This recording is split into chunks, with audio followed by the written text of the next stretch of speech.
اور ایک بات یاد رکھیے گا، یہ ایک ووٹ، یہ ایک صرف پرچی نہیں ہے، امانت ہے، امانت۔ میں پوری قوم سے کہتا ہوں کہ آپ کا ایک ووٹ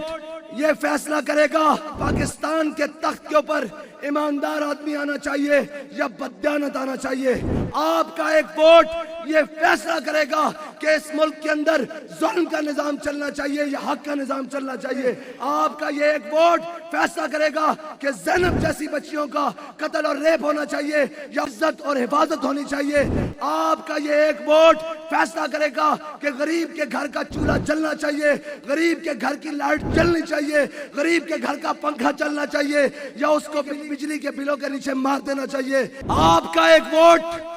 یہ فیصلہ کرے گا کیا اس ملک کے حکمرانوں کو امریکہ اور کفر کی طاقتوں کے آگے لیٹنا چاہیے یا اس ملک کے حکمرانوں کو طیبہ کے رستے پر جا کر کھڑے ہونا چاہیے۔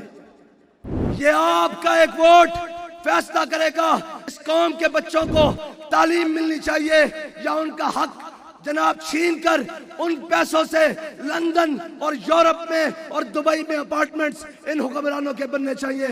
آپ نے اپنے ووٹ کو امانت سمجھتے ہوئے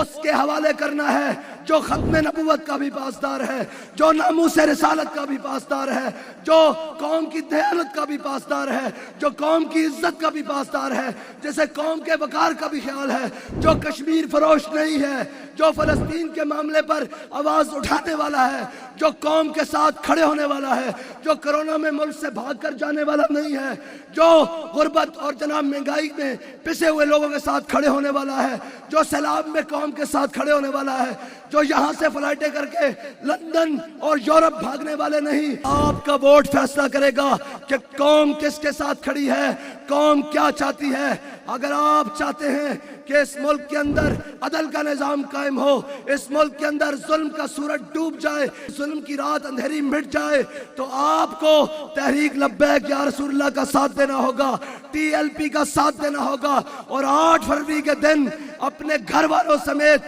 سب کو نکل کر کرین پر ٹھپا لگانا ہوگا، اور ٹھپا لگا کر گھر نہیں جانا بلکہ وہاں بیٹھ جانا ہے اور کہنا ہے کہ آج پاکستانی قوم اپنا حق لینے کر رہی ہے، اور یہ کہتے ہوئے جانا ہے کہ ہم مر جائیں گے، ظالم کی حمایت نہ کریں گے۔